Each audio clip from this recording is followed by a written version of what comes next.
جلال پور جٹا سے مہر اعجاز کی خبر شامل کرتے ہیں۔ جماعت اسلامی زون پی پی 29 کے زیر اہتمام گزشتہ 10 دنوں میں زون کے مختلف مقامات پر 2,46,000 روپے سے زائد کا راشن مختلف گھرانوں میں تقسیم کیا گیا۔ گزشتہ 10 دنوں میں جن دیہات میں امدادی سرگرمیاں کی گئیں ان میں رسول پور، داؤد پور، ٹھٹا موسیٰ رام کے، پڈانا، جھانس پیارا، نتھووال، چھوپڑ چک، جلال پور، دھمکا ملک، شاہجہانیہ، کھوکھا، ماجرا، سادہ چک شامل ہیں۔ اس کے علاوہ جے آئی یوتھ کے نوجوانوں نے 10 دیہات میں 50 کے قریب مساجد و دیگر عوامی جگہوں پر کلورین سپرے کیا ہے، جس کا سلسلہ روزانہ کی بنیاد پر جاری ہے۔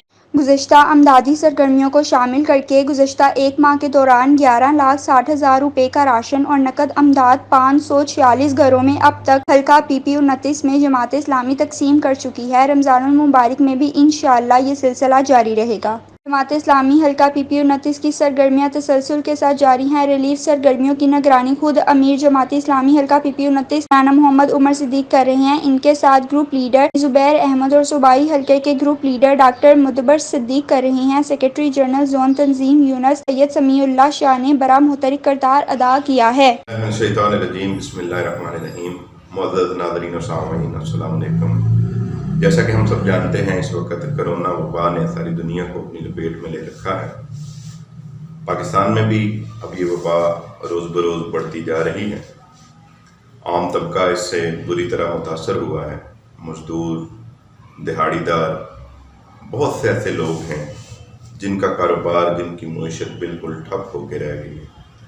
لیکن دوسری طرف الحمدللہ خدمت کرنے والے لوگ اور لوگوں کا دکھ درد سمجھنے والی تحریک جماعت اسلامی اور الخدمت فاؤنڈیشن بھی ایک رحمت کی شکل میں اس معاشرے کے اندر موجود ہے۔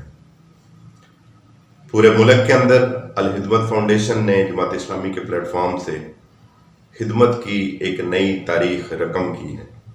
اربوں روپے کا سامان، راشن، ادویات اور دیگر ضروری اشیاء جو لوگوں کو درکار تھی وہ ہم نے پہنچائی ہیں۔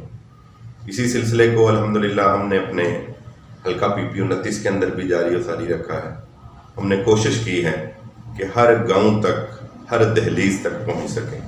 وہ لوگ جو مستحق ہیں، جن کے پاس اس وقت خوراک کی شدید قلت ہے، ہم نے ان تک پہنچنے کی کوشش کی ہے۔ جلال پور جٹا کے علاوہ ارد گرد 10 دیہاتوں کے اندر ہم نے یہ ریلیف کی ایکٹیویٹیز کی ہیں، اور جو جاری و ساری ہیں۔ اب تک کے اعداد و شمار کے مطابق جلال پور جٹا اور دیگر دیہاتوں کے اندر تقریباً 2 ملین سے زائد کی رقوم اور ان کا راشن جو ہے وہ ہم نے تقسیم کیا ہے۔ آگے رمضان المبارک آنے والا ہے، اس میں عام راشن کی ضرورت باقی ایام کی نسبت زیادہ ہوتی ہے۔ ہم اب بھی کوشاں ہیں، ہر ممکن جگہ تک پہنچنے کی کوشش کر رہے ہیں۔ عام لوگوں سے ہم اپیل کرتے ہیں کہ وہ آگے بڑھ کر جماعت اسلامی اور الخدمت فاؤنڈیشن کا دست و بازو بنیں۔ اللہ تعالیٰ سے دعا کرتے ہیں اللہ تعالیٰ مشکل کی اس گھڑی میں، آزمائش کی اس گھڑی میں ہمیں ہر ایک کو اپنے ساتھ شامل کرنے کی توفیق عطا فرمائے، اور اللہ اس وبا سے ساری دنیا کو نجات بخشے۔